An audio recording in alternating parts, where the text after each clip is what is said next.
ผมไม่อยากให้สีลมเป็นแค่ทางผ่านถ้าพูดถึงสีลมอะหลายๆคนอาจจะนึกถึงแบบสถานีรถไฟฟ้าเพื่อผ่านไปอีกที่หนึ่งแต่สำหรับผมไม่ได้มองสีลมอย่างนั้นผมรู้สึกว่าสีลมอะมันเป็นจุดหมายปลายทางของใครหลายๆคนเหมือนกันอยากให้ทุกคนมองสีลมว่าเป็น destination เป็นจุดหมายปลายทางมากกว่าเป็นแค่ทางผ่านครับผม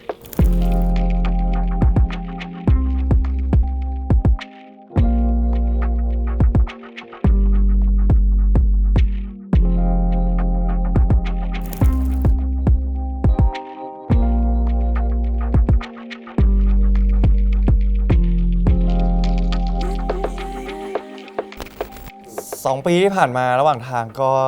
ไม่ได้ห่างกันไปไหนเลยครับ ก็ค่อนข้างจะตัวติดกันอยู่ใช้ได้เลยครับผมก็มีทั้งเวิลด์ทัวร์มีอีเวนต์มีอะไรอย่างเงี้ยครับผมก็ดีใจที่ได้ไปเจอพี่ๆน้องๆแฟนคลับในทุกๆประเทศเลยที่ไปมาครับได้ไปทำอะไรใหม่ๆเยอะมากครับได้แบบไปเจอหลายๆคนแล้วก็ได้ไปแบบลองทำอะไรใหม่ๆสำหรับภูมิเช่นแบบว่าร้องเพลงอะไรอย่างเงี้ยครับสนุกมากความจริงก็จริงมันก็พอเราได้เห็นภาพที่กว้างขึ้นเนาะได้เห็นอะไรที่กว้างขึ้นผมเชื่อว่ามันเปิดวิชั่นเปิดเพอร์สเปกทีฟเราให้กว้างขึ้นแบบว่าความคิดต่อสิ่งต่างๆที่มันแบบว่าเราเคยมองมันแค่นี้แต่ว่าพอเราได้เห็นภาพที่มันกว้างขึ้นแล้วมันก็แบบทำให้เรารู้ว่าแบบความจริงแล้วตัวเราเองก็เป็นแค่จุดเล็กๆบนโลกใบนี้เหมือนกันของผมก็พอมันได้เห็น โลกที่มันกว้างขึ้นครับเหมือนกันเลยมันก็จะได้เห็นอะไรใหม่ๆมากขึ้นได้ทำงานกับคนใหม่มากขึ้นได้ขยับเลเวลสกิลการทำงานของตัวเองมากขึ้นอะไรแบบได้เจอทีมงานที่หลากหลายมากขึ้นทำให้รู้สึกว่าสิ่งที่เรามีหรือว่าสิ่งที่เราเรียนรู้มาเนี่ยมันยังน้อยนิดมากๆเลยครับเมื่อเทียบกับโลกที่มันกว้างขึ้นครับทุกวันนี้มองตาก็เข้าใจกันได้ดีแล้วครับ เพราะว่ารู้กันแล้วกันค่อนข้างเยอะเพราะว่าแบบเราอยู่ด้วยกันบ่อยแทบทุกวันอยู่แล้วแล้วก็เหมือนแบบจังหวะนี้รู้นะว่าเหนื่อยจังหวะนี้รู้นะว่าแบบโอเคอันนี้แบบสนุกอยู่อันนี้อะไรอย่างเงี้ยมันแบบเหมือนแบบแค่มองหรือแค่อยู่ข้างๆก็รู้ว่ารู้สึกยังไงบ้างอะไรอย่างเงี้ยครับพอมันแบบว่าหลังจากเรื่องนั้นเสร็จมันก็ได้มีกิจกรรมหรือว่าได้ทำอะไรร่วมกันเยอะมากๆอะไรอย่างเงี้ยครับมันก็จะค่อยๆเรียนรู้นิสัยกันไปว่าพี่เขาเป็นยังไงอะไรอย่างเงี้ยครับแบบไหนคือโอเคแบบไหนคือไม่โอเคอะไรอย่างเงี้ยมันจะเหมือนมันจะรู้กันเองเวลาทำงานก็เหมือนกันครับก็จะรู้จังหวะกันว่าเฮ้ยจะต้องยังไงนะอะไรแบบเนี้ยครับ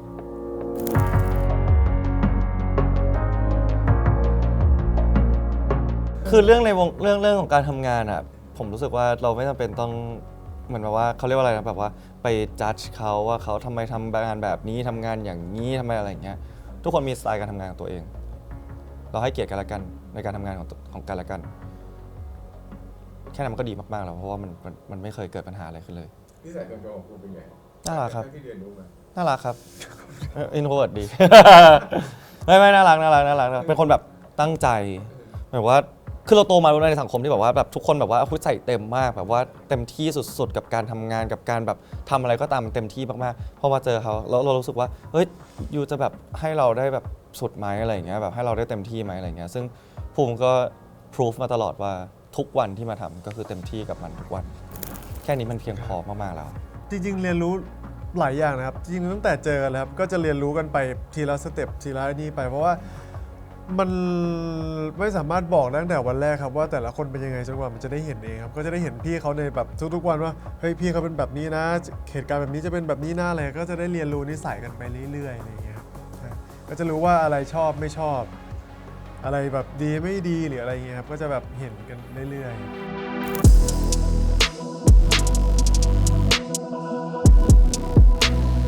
ความจริงแล้วความคาดหวังมันก็เป็นสิ่งหนึ่งที่ผลักดันให้เราแบบเต็มที่มากขึ้นทำให้ดีมากขึ้นจริงอยากให้ผลงานมันออกมาดีมากขึ้นผมว่าความคาดหวังทำงานแบบนั้นสุดท้ายแล้วสิ่งที่โกหกไม่ได้คือตัวตนที่เราเป็นอยู่เนาะหมายถึงว่า at the end of the day มันสุดท้ายแล้วตัวเราเป็นยังไงเราก็คือคนนั้นอยู่ดี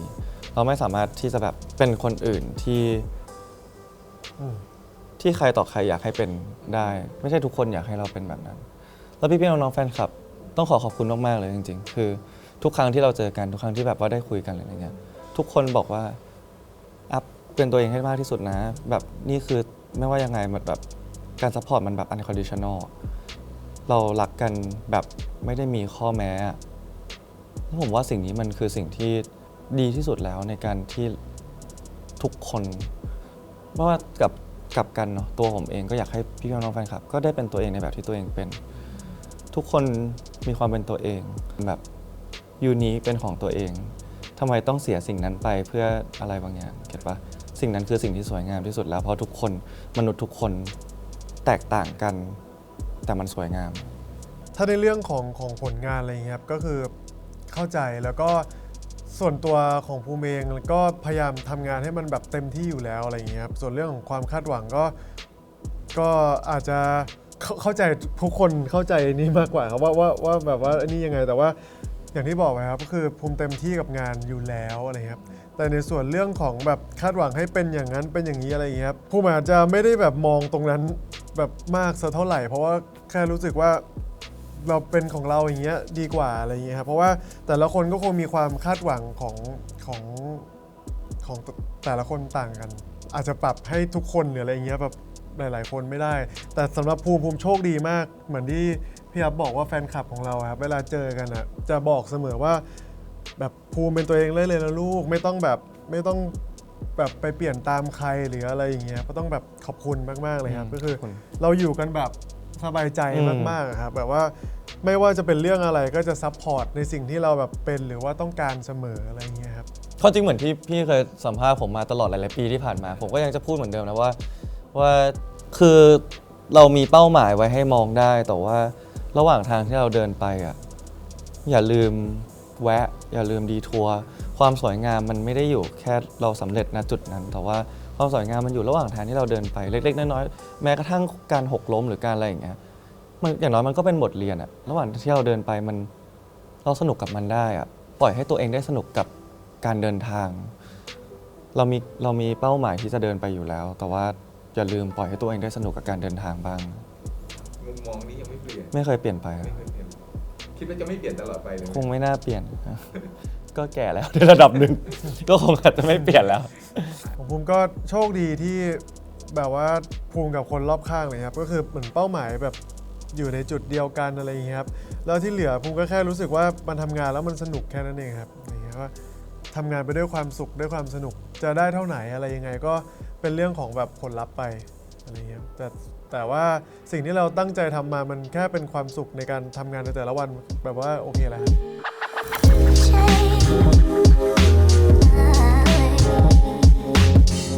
ก็ยังรู้สึกว่ายังมีความสุขกับการเป็นนักแสดงอยู่อะครับก็อาจจะไม่ได้มองถึงแบบ10 ปีอะไรอย่างเงี้ยครับแค่ตอนนี้รู้สึกว่าเอาวันนี้ก่อน เอาวันนี้ก่อน นซีรีส์กำลังออนอยู่อะไรเงี้ย ใช่ ก็อยากให้แบบว่าทุกคนแบบได้มาดูแล้วก็ได้มาจอยร่วมกัน เพราะว่าผมรู้สึกว่าในช่วง2 ปีที่ผ่านมาเนี่ยมันเหมือนมันแอบเหงานิดนึงตรงที่ว่าโอเคเรายังได้เจอแฟนคลับอยู่ตลอดใช่ไหมครับแต่ว่าพอมาณช่วงเนี้ยผมรู้สึกว่ามันเป็นช่วงเวลาที่สนุกมากๆเพราะว่าเหมือนมันจะมีเรื่องราวที่ได้คุยกันแล้วก็ได้แบบจอยกันเยอะมากที่สุดในช่วงที่มันซีรีส์กำลังออนนะเพราะว่าแต่ละ EP มันก็จะมีเรื่องเมาส์มอยเรื่องคุยกันว่ามันเป็นยังไงตัวนี้อะไรอย่างเงี้ยครับมันจะสนุกที่สุดแค่รู้สึกว่าช่วงนี้มันสนุก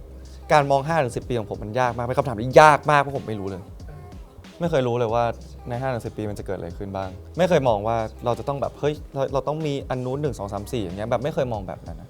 เพราะว่าเรารู้สึกว่าเฮ้ยถ้าเราเต็มที่กับมันในทุกวันอะแค่นี้มันแบบมันเต็มกราฟที่เราจะมีให้ได้แล้วอะมันไม่ต้องไปคิดถึงว่าตรงนั้นจะเป็นยังไงหรืออะไร เรามีภาพกว้างๆไว้วางไว้ให้เราได้เดินไปได้ถูกทาง แต่ว่ามันไม่ใช่ว่า5 ปีจะต้องมีอันนี้นะ1 2 3 4 10 ปีก็ต้องเป็นอย่างนี้นะ1 2 3 4อะไรอย่างเงี้ยไม่ใช่เพราะว่าระหว่างทางมันสนุกกว่ามากๆอะไรอย่างเงี้ยครับแล้วเรายังแฮปปี้กับการทำงานตรงนี้อยู่ยังแฮปปี้กับการเป็นนักแสดงอยู่ถ้าเราคิดภาพแล้วมันชัดมากๆอย่างเงี้ยเรารู้ว่าเราต้องเดินไปทางไหนฮะโอกาสที่เข้ามาเราเลือกมากขึ้นไงเราเลือกโอกาสมากขึ้นแต่ถ้าเราไม่เลือกโอกาสถ้าเราได้ลองทุกอย่างอะเราเกิดมาครั้งเดียวนี่ถูกปะ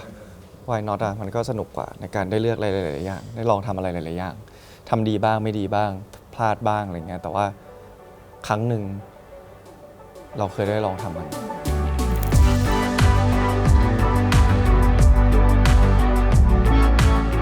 ดีใจนะครับดีใจมากเพราะว่าเหมือนหลายๆครั้งแบบว่า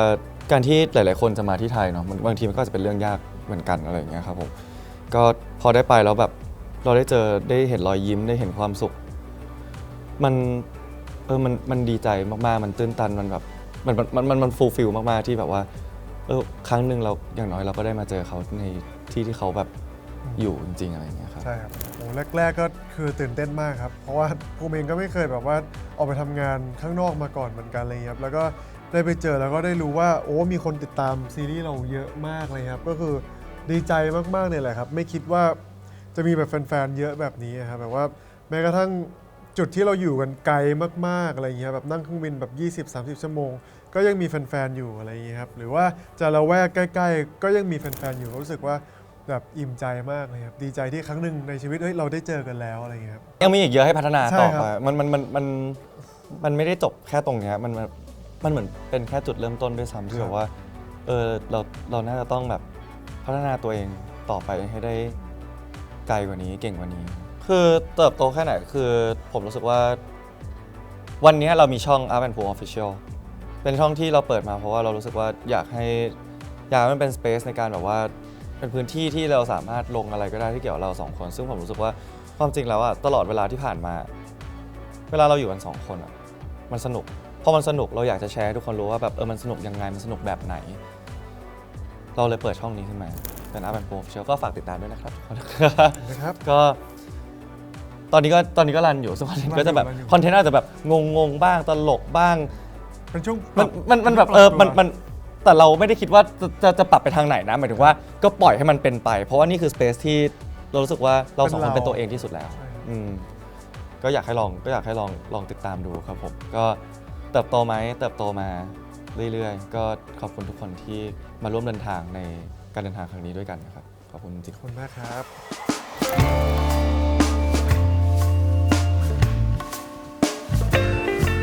ตอนแรกก็รู้สึกว่ามันจะออกมาในรูปแบบไหนแบบน่าสนใจดีอะไรอย่างเงี้ยครับแล้วก็รู้สึกว่าเรื่องมันจะเป็นยังไงเนี่ยมันดูแบบว่าเป็นไปได้ยากดีอะไรอย่างเงี้ยครับอาจจะมีแบบดราม่าหรอเรื่องราวหรอแล้วพอฟังเรื่องคร่าวๆก็ดูเหมือนแบบดราม่ามากๆแต่ว่าพอได้เล่นจริง ๆ แล้ว รู้สึกว่ามันไม่ได้มีแค่ดราม่าอย่างเดียวมันมีแบบความตลกมีความสนุกมีความสุข มีโรแมนติกมีคอมเมดี้มีเยอะแยะไปหมดเลยครับคือรู้สึกว่ามันเป็นอะไรที่ครบแบบครบจริง ๆ นะครับสำหรับภูมิที่เล่นไป เขาจะเรียกคือโรแมนต์คือความสัมพันธ์ของตัวละครเนาะ ความสัม ตำรวจบาร์โฮส แล้วก็จะรู้สึก เป็นไปไม่ได้เนาะมันดูเป็นไปไม่ได้จริงๆอ่ะแล้วก็มันจะมีเส้นเรื่องแบบเรื่องครอบครัว ใช่ เส้นเรื่องแบบการสืบสวนสอบสวน เรื่องคดีความที่แบบว่าเป็นแกนหลักไปด้วยกันคู่กับความรักไปเลยครับ ใช่เพราะว่าในเรื่องมันก็มีคดี คือ ความ มันดูเหมือนจะมีหลายแกนมากๆเนาะ อืม ไหนจะแกนแบบทางมูลลิดทางแบบตัวบาร์เอง ใช่ครับ ก็มีเส้นเรื่องของบาร์ที่ตัวละครของภูมิอยู่ ต้องเจอ แต่เอาเป็นว่าความสัมพันธ์ของเราสองคนมันเกิดขึ้นจากคดีความคดีหนึ่งที่ทำให้ความดึงตัวละครสองตัวเนี้ยเข้ามาร่วมกันในการแบบเดินไปข้างหน้า แล้วทุกเส้นเรื่องมันมาผนวกรวมกันพอดีอ่ะ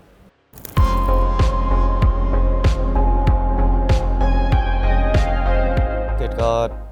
ก็จะเป็นตำรวจที่โตมาในกฎในระเบียบอยู่ตลอดเวลาเนาะพ่อก็เป็นตำรวจด้วยอะไรเงี้ยก็อยู่ในกรอบมาโดยตลอดเหมือนรับคำสั่งมาโดยตลอดครับความจริงยากไหมก็ยากอย่างที่บอกไปทุกตัวละครมันยากอยู่แล้วอะไรเงี้ยครับผมก็ทำก็เบสิกก็ทำทั้งหมดอยู่แล้วอะไรเงี้ยครับผมพวกแบบพื้นฐานตัวละครแบ็คกราวด์ตัวละครอะไรอย่างเงี้ยก็ทำทั้งหมดอยู่แล้วที่เพิ่มเติมก็ส่วนใหญ่ก็จะน่าเป็นจริงจังมากๆเลยคือสกิลของตัวละครเพราะว่าด้วยความเป็นตำรวจมันแบบว่าแบบสกิลที่ต้องมีจริงๆอ่ะในการจับผู้ร้ายหรือการอะไรอย่างเงี้ยอย่างแรกเลยใช้วิธีการใช้ปืนการถือปืนอะไรเงี้ยโอเคเรามีเบสิกอยู่บ้างอยู่แล้วอะไรเงี้ยครับผมแต่ว่าก็ไปแบบไปรื้อใหม่อย่างทางกองเงี้ยเราก็แจ้งเขาไปว่าแบบเรามีเบสิกบ้างอยู่แล้วอะไรเงี้ยเขาไม่ได้มีแบบไม่ได้มีเวิร์กช็อปให้เราไม่ได้แบบว่าอัพไปนู่นนะอะไรเงี้ยเราก็ไปเองพอเราไปเองปุ๊บเราก็แบบกลับไปรื้อใหม่แบบว่าวิธีการยิงการจับการใช้ปืนทุกอย่างอะไรเงี้ยวิธีการทำอะไรครับการจับการเดินยิงการแบบก้มการย่อการมันสืบเท้าหรืออะไรเงี้ยมันแบบเราก็กลับไปรื้อทุกอย่างใหม่อีกทีนึงอะไรเงี้ยครับผมสนุกนะครับเพราะว่าตัวละครตัวนี้ทำให้ผมได้เจออะไรใหม่ๆได้ลองสกิลอะไรใหม่ๆเยอะมากอะไรเงี้ย สิ่งแรกที่เหมือนแบบว่าต้องพัฒนามากที่สุดคือเรื่องของเต้นครับอะไรอย่างเงี้ยครับเพราะว่าในเรื่องมันก็มีโชว์แบบหลายโชว์ครับผมก็เข้าใจตอนแรกว่าโอเคเป็นโชว์ไม่ได้แบบจริงจังอะไรมาก แต่ว่าพอ ได้ไปเวิร์กช็อปได้ไปคุยจริงๆแล้วมันเป็นโชว์ที่ค่อนข้างแบบเซตมาจริงจังมากเลยอะไรเงี้ยมีแบบแสงสีเสียงมีธีมมีอะไรเงี้ยครับก็ต้องไปเรียนเต้นอะไรเงี้ยครับแล้วก็นอกเหนือจากเวิร์กช็อปที่มีให้มันก็ต้องแบบไปเรียนเพิ่มเองด้วยครับเพราะว่ามันเต้นจริงจังครับแล้วภูมิแบบไม่ถนัดเต้นเลยไงครับภูมิเต้นไม่เป็นเลยก็ต้องแบบไปเรียนเพิ่มอะไรเงี้ยครับก็ต้องฝึกทั้งเรื่องนี้ แล้วก็ที่เหลือก็เป็นการทำความเข้าใจเกี่ยวกับตัวละครเกี่ยวกับความคิดเกี่ยวกับอาชีพของเขาอะไรอย่างเงี้ยครับที่จะต้องไปพัฒนาเพิ่มเติมแล้วก็ทำความเข้าใจเพราะว่ารู้สึกว่าตัวละครตัวนี้มีการทำงานที่มันเกี่ยวข้องกับแบบจิตใจของคนด้วยครับเพราะว่ามันจะเป็นลูกค้าหรืออะไรผมรู้สึกว่ามันมีความใกล้ชิด แล้วก็ไม่รู้ว่าความคิดของเขาอ่ะเขาทำอะไรยังไงเขาคิดยังไงอะไรอย่างงี้ครับเพราะว่าเขาเองก็มีแฟนลูกค้าก็ต้องทำงาน แล้วความสัมพันธ์มันจะเป็นต่อยังไงอะไรอย่างเงี้ยมันค่อนข้างแบบสับสนอยู่อะไรอย่างเงี้ยไม่ค่อยเก็ตแต่ก็สุดท้ายก็พยายามทำความเข้าใจกับมันก็สอบถามผมทำไม่ค่อยเป็นนะครับ แต่ว่าเวลาแบบจะอะไรเงี้ยก็ใช้การดูแล้วก็ใช้แบบสิ่งที่เราเห็นสิ่งที่เราอะไรเงี้ยมาลองปรับใช้กับตัวละครไปตามคาแรคเตอร์ไปตามอะไรเงี้ยครับใช่เพราะว่าผมว่ามันแอบยากอยู่เหมือนกันที่ว่าเราเจอลูกค้าแบบไหนทำตัวยังไงอะไรอย่างเงี้ยครับ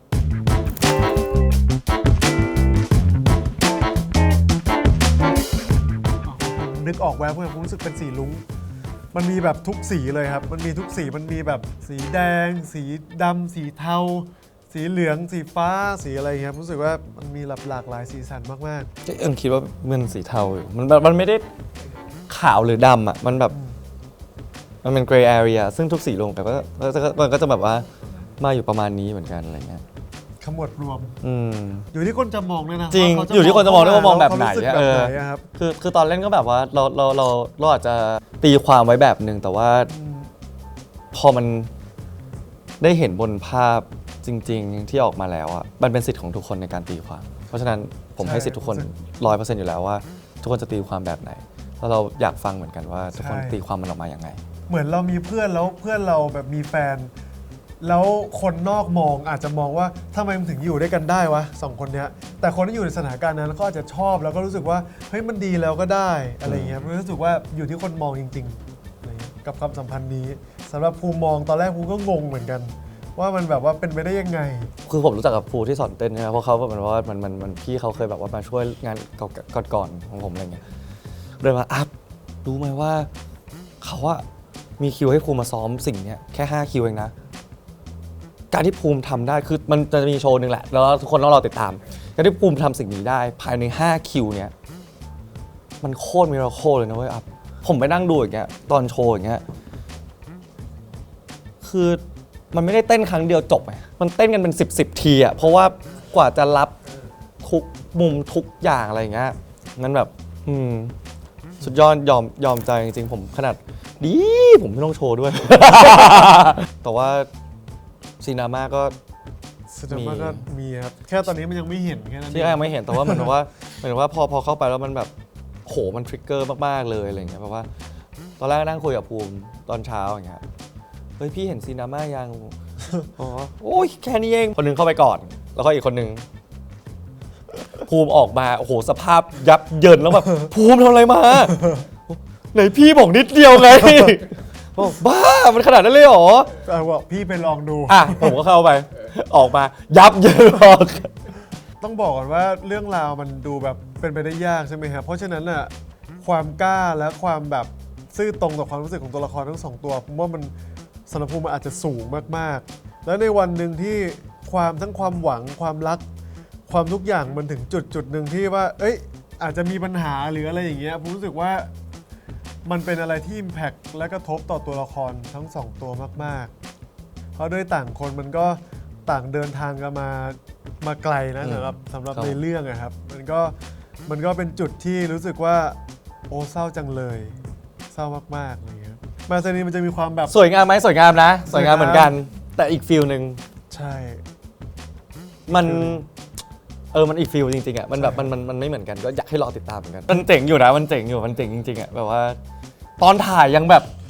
หรอไปได้จริงๆเหรอสิ่งนี้อะไรอย่างเงี้ยภูมิเห็นว่าฮะฉ ช็อกอ่ะ อืมนึกว่าซีนแอคชั่นนึกว่าซีนแอคชั่น มันมีศิลปะในการเล่าดี อืม อะไรอย่างเงี้ยครับชอบตรงนั้น บล็อกกิ้งก็ยากอะไรก็ยากอารมณ์ไม่ได้ยากขนาดนั้นเพราะว่าเราทำงานกันมานานอ่ะมันแบบโอเคอาจจะไม่ได้นานขนาดนั้นแต่ว่ามันซิงกันมากๆอ่ะหมายถึงว่านานหมายถึงนานคือนานแบบ 3-4 ปีอ่ะก็นานนะนาน ก็ นะ นานอยู่ครับ นานนะ คืออารมณ์ของ มัน ของซีนพวกนี้ผมว่ามันอาจจะเป็นแบบมันอาจจะชัดเจนในรูปแบบของมันว่ามันคือ NC เนอะมันก็แบบว่าตรงไปเลย เพ ว่า ราะถ้าตัวนักแสดงเองให้อ่ะต่างคนต่างให้อ่ะมันก็ฟลายด้วยตัวมันเองด้วยซีนเองอะไรเงี้ยแล้วแบบภูมิก็ให้แล้วผมก็รับรู้ได้ว่าเขาให้เก็ตปะผมก็ให้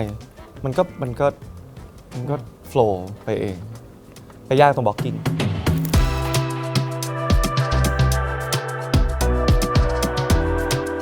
จริงๆผมว่าเสน่ห์ของซีรีส์เรื่องนี้คือมันเปิดไปตั้งแต่แรกแล้วมันเป็นความรักของสองอาชีพนี้เนาะแต่เสน่ห์ผมว่ามันคือความที่มันเป็นไปได้ของในเรื่องแล้วก็ตัวละครนี่แหละที่มันจะแสดงออกมาให้เห็นนะครับสำหรับภูมินะตั้งแต่ที่ผมเล่นมานะผมรู้สึกว่าตัวละครมันมีความน่ารักของมันจริงๆผมว่านี่คือสิ่งที่มันน่ารักแล้วก็มีเสน่ห์แล้วก็ซ่อนไหมมันก็อาจจะไม่ได้ ซ่อนขนาดนั้น แต่ เพราะ ไม่ มัน ใช่ คือการพัฒนาความสัมพันธ์ของ ใช่ ตัวละคร ใช่ครับ การพัฒนาความสัมพันธ์ของตัวละครไม่ใช่แค่2ตัวละครหลักแต่ว่าเป็นตัวละครอื่น ใช่ครับ ๆที่อยู่รอบข้างด้วย ลืมพูดถึงรอบข้างเลยรอบข้างน่ารักมาก ใช่ เรื่องมันเยอะเนอะ ใช่แล้วมัน ใช่ครับ แล้วมันดันกันขึ้นไปเรื่อย ใช่ ๆเรื่องผมว่ามันแบบ มันเรียวดีนะ มันสนุกแล้วมันจริงมากๆอ่ะความรู้สึกมันจริงมากๆ ความสัมพันธ์มันจริงมากๆ กับเพื่อนกับ อืม ใครก็ตามแต่อะไรอย่างเงี้ยในเรื่องอ่ะผมว่ามันไม่ละครอ่ะมันไม่ได้แบบเกินจริงอ่ะมันคือการเอาความจริง ชีวิตจริง เอาชีวิตจริงมาขยายให้ได้เห็นมากขึ้น พูดมาเยอะขนาดนี้แล้วก็ ต้องไปดูแล้วล่ะครับ นะฮะรักแห่งสีลมนะครับผมก็อย่างที่บอกไปมันมีแบบเอาจริงๆผมคิดว่ามันแบบครบ